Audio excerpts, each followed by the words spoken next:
year is here, a time when many of us make our New Year's resolutions. And this year, you can make a difference and support your community by becoming an American Red Cross volunteer. So there's no better time to start. Joining us now is Lori Wilson, Executive Director of the Central Valley chapter of the American Red Cross. So thanks for being here. I love when we get to do this, when we get to talk about, how you guys do the work, which is volunteers. Yes. So let's talk about volunteering. Before we do that, people need to know what's in it for them sometimes. Yes. So what's the benefits of becoming a volunteer with the American Red Cross? Besides feeling really good, yes. right? I mean, I always say the first time I went on a fire response, I found out why. Because you get instant gratification, that you're making a difference. You know right then and there that what you do matters. Right. When you're that person that's sitting there consoling, or that person that you're saying, you know what, I know it looks very bad, but I'm here, and they're looking at you with so much, that what you do matters. So that you get really cool gear. You get a whole new wardrobe. Some cool people. I think that is a really good story, especially for people who are very volunteer oriented. It can be hard, especially if you're a part of a larger organization that has, big missions and really long-term goals. It can feel really hard to experience the impact that you're making, and it feels like you're not doing enough. So, when you're responding to disasters, you really do feel like you are doing something, and it's very motivating, and it makes you want to help more. So how can people help the American Red Cross?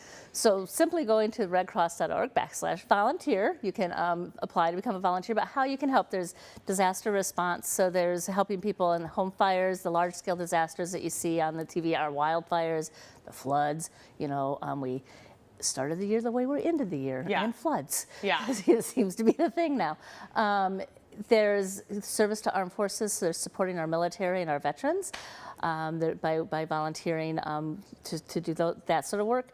There's work in the office, just come in and just help us with everyday stuff. So if you want to be on the front line, you can, but if you really don't want to, but you still want to know what you're doing matters, you can come. There's a lot of ways to do so. Yeah, we've had Luca on the show many times, and he's one of the communication volunteers. So there is a place for everyone. Yes. When we're talking about disaster volunteers, so you've mentioned responding to fires or responding to floods. What exactly are they in charge of? Because I know maybe first-time volunteers might get a little nervous to be like, I don't necessarily want to be in charge of a whole lot, but I'll be there to help. What are they in charge of? So when you first start, you're not in charge of anything. Okay, great.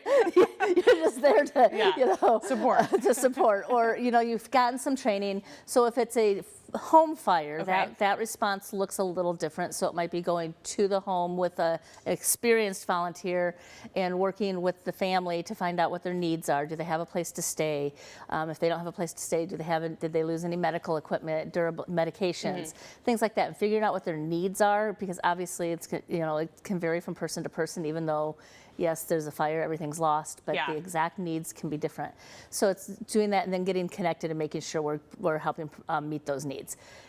On a larger disaster, most people start out, honestly, as shelter workers. So working in a shelter, you're just in there and you're doing what the shelter manager or supervisor is telling you what to do. You don't have to, in interacting with the people that you're helping.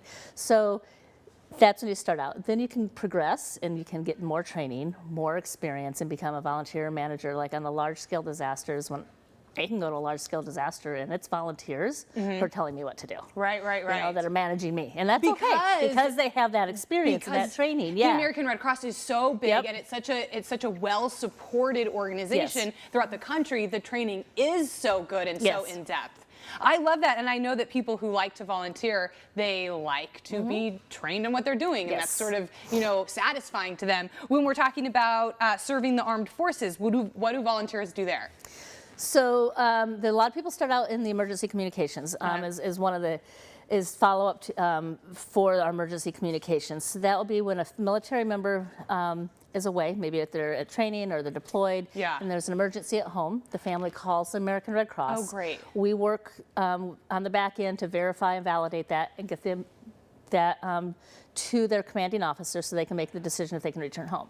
And then our volunteers here, once that comes to us, follow up with the family to make sure that the service member did receive the message, because if they Right. didn't, we need to circle back to see if they were able to return home, if there's other needs that they need to have met, and just kind of be there for the family member in whatever way that looks. Sometimes it's just making sure everything's good, and sometimes it's just to sit and listen. Sure. So that's where a lot of people start out. It might be volunteering to serve our veterans, working with us through the VA as we have a coffee cart at the VA, so taking and doing coffee. It might be just doing different things like that with the VA. So it just depends on what your interests are. So lots of opportunities, and I know the beginning of the year is a great time for people to find out what they would like to do, get in touch with the Red Cross. We will have all the information on becoming a volunteer with the American Red Cross of Central California. We'll have it online.